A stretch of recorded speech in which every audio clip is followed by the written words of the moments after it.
Ophelia here, and I'm back with another video for Ophelia Talks. Today we are looking at how you can substitute the colours from one yarn pack to another. So this is not substituting the thickness of the yarn, so for example DK to Aran or Chunky. That is a different discussion for a different video. Here today we are substituting DK thickness of yarn for DK thickness of yarn, but in different colours.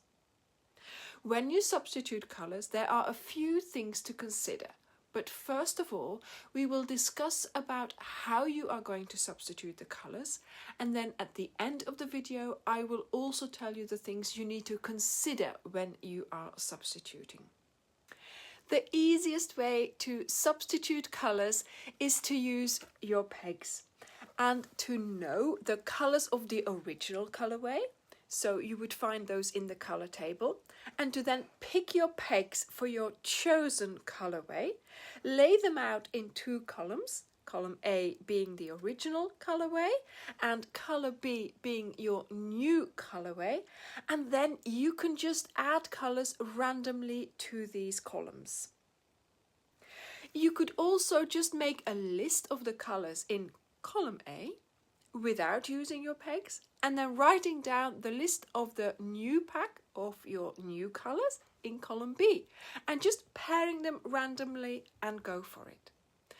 But I like to do this with a very good idea of what the colours actually look like. I don't trust myself in being able to visualise the colours just by looking at their names. Sometimes it really helps to see the actual colour and not rely on their name, and then pair them up with the colours from my chosen pack.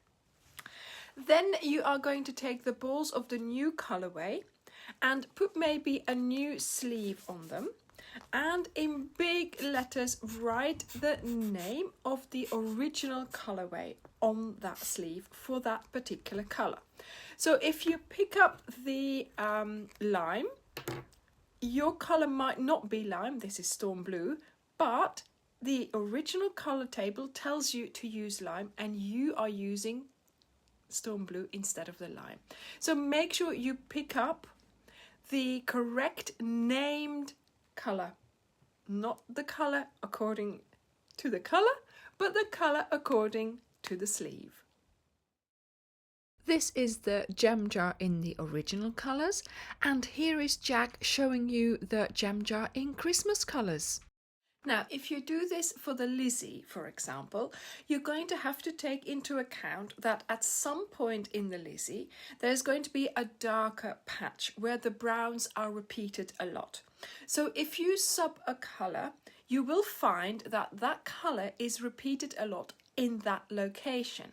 So if you want to get that effect as well, or in your new colourway, make sure you realise that at some point a number of colours will be repeated quite a lot in a short amount of rows, and you will get a patch of colours together in that area.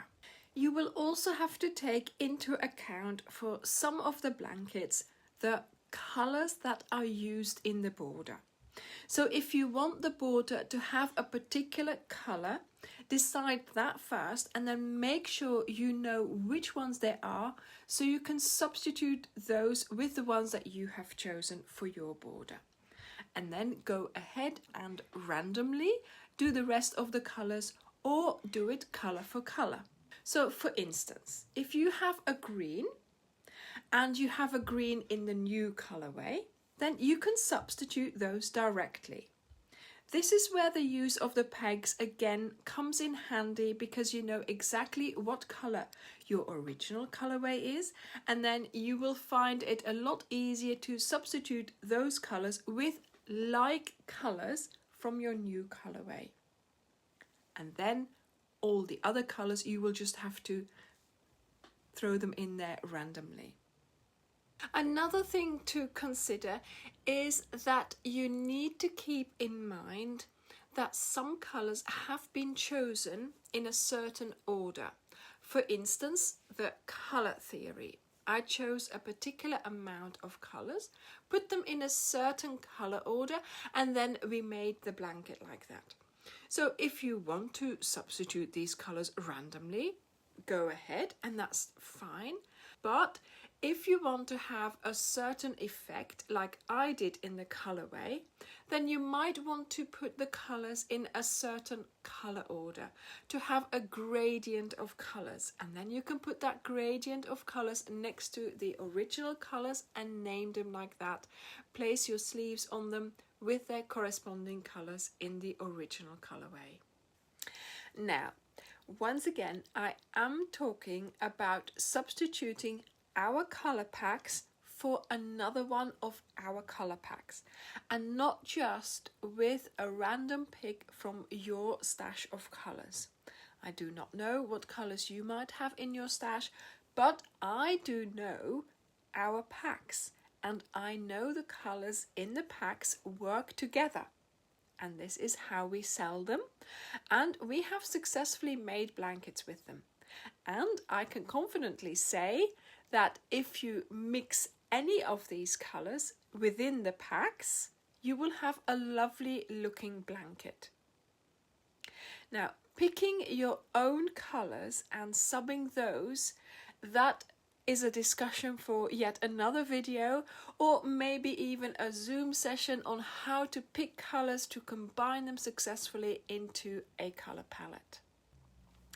If you do not have the pegs, you do need to make sure you have some sort of an idea of what the color is that you are going to be substituting and the one that you're going to be substituting it with. So you might want to look it up online.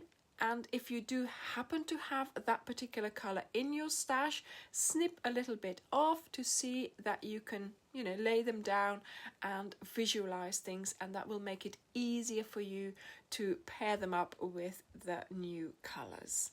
So once you have your 15 colors sorted with their false names, so to speak, you can go ahead and use the color table that was provided for the pattern that you are going to make. Now, you can do a further mashup with the colors from one blanket, the stitch pattern of another, and your chosen color pack of yet another, and even another border from another blanket. But again, doing that is another discussion as well. So I have compiled a page with 2 columns that you will be able to use when you do your substitutions. There are some questions on this page which you need to consider in the process of changing up the colors.